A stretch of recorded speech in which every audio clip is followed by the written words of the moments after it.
গ্রামের শেষ প্রান্তে একটা সুন্দর বাড়ি ছিল।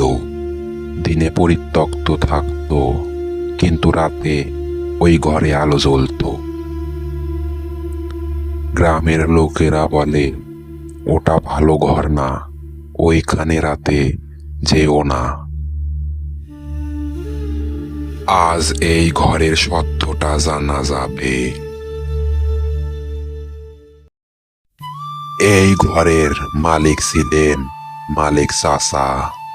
শান্ত মানুষ, কারো সঙ্গে ঝগড়া নেই। কি গো, চা নাও। চা ঠান্ডা হয়ে গেল যে। আচ্ছা গিন্নি, আসতেছি, দাঁড়াও।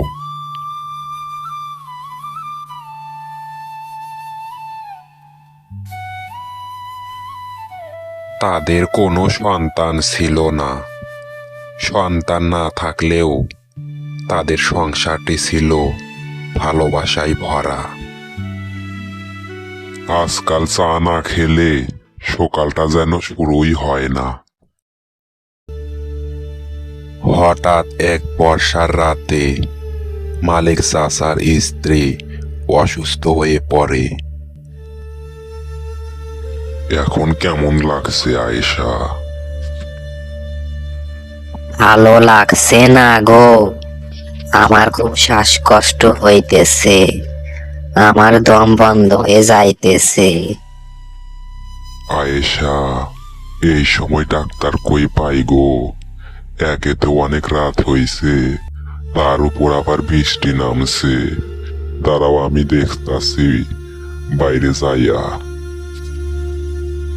এই কথা বলে মালিক চাচা তার অসুস্থ স্ত্রীকে রেখে বাইরে দৌড়ায় ডাক্তারের খোঁজে। তার অসুস্থ স্ত্রী একা রয়ে যায়। একে তো অনেক রাত হইছে, তার উপর আবার বর্ষার রাত। এ সময়ে ডাক্তার কই পাবে?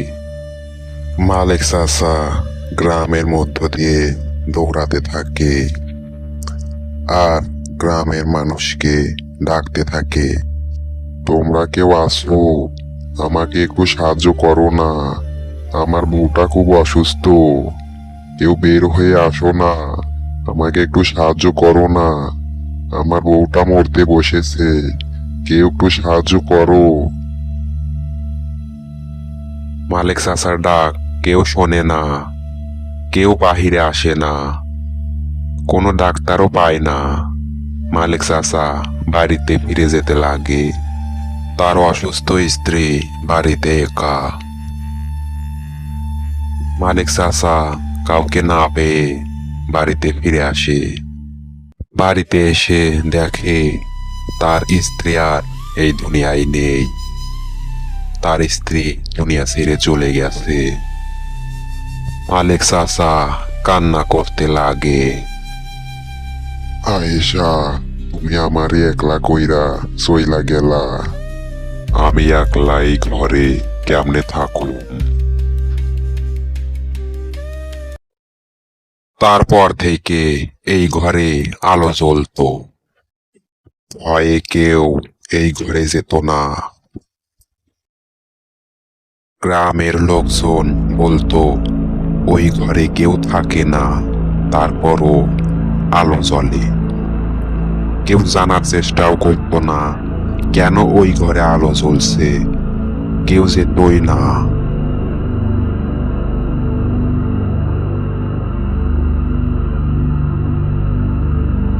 গ্রামের ছেলে রফিক গ্রামের মানুষের মুখে শুনতো ওই ঘরে কেউ থাকে না, কিন্তু আলো জ্বলে।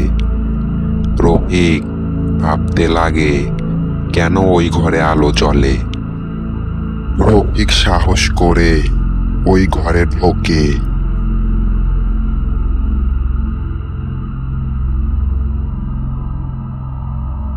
রফিক ওই ঘরে ঢুকে দেখে গ্রামের মালিক চাচা হারিকেন হাতে বসে আছে।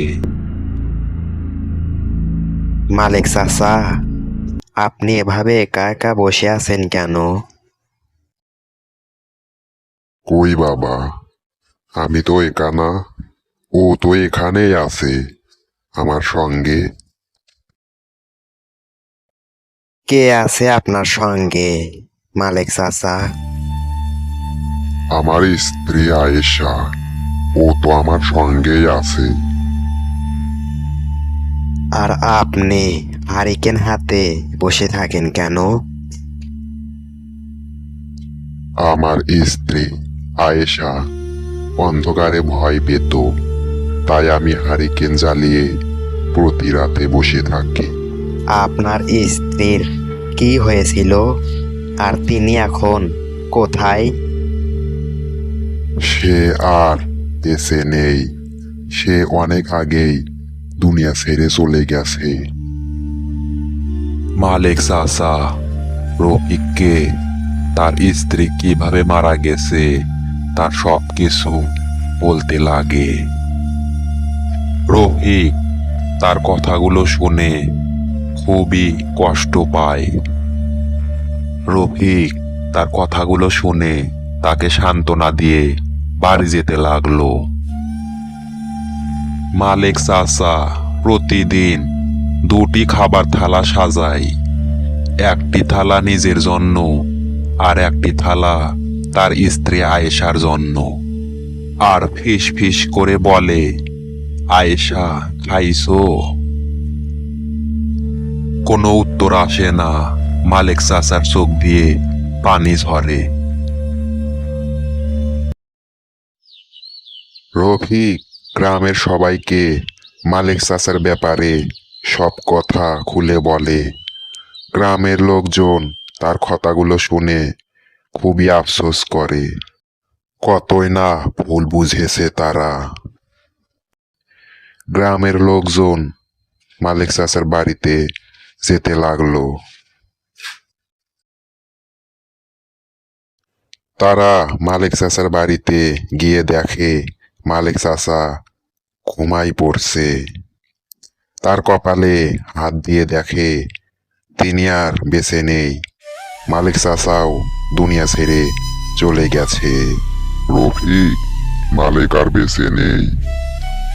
আমরা কতই না ভুল বুঝেছিলাম এই বাড়িটি নিয়ে, কতই না কুসংস্কারী কথা বলছি এই বাড়ি সম্পর্কে। এই অবস্থা দেখে রফিক খুবই কান্না করতে লাগে। তারপর থেকে আর এই বাড়িতে কখনো আলো জ্বলতে দেখা যায়নি। আর হারিকেন নিয়ে কেউ বসে থাকতো না। গল্পটি কেমন লাগলো তোমাদের অবশ্যই কমেন্ট করে জানাও, আর লাইক করতে ভুলো না। এরকম আরো ভালো ভালো কার্টুন ভিডিও পেতে এখনই চ্যানেলটি সাবস্ক্রাইব করে রাখো। ধন্যবাদ সবাইকে।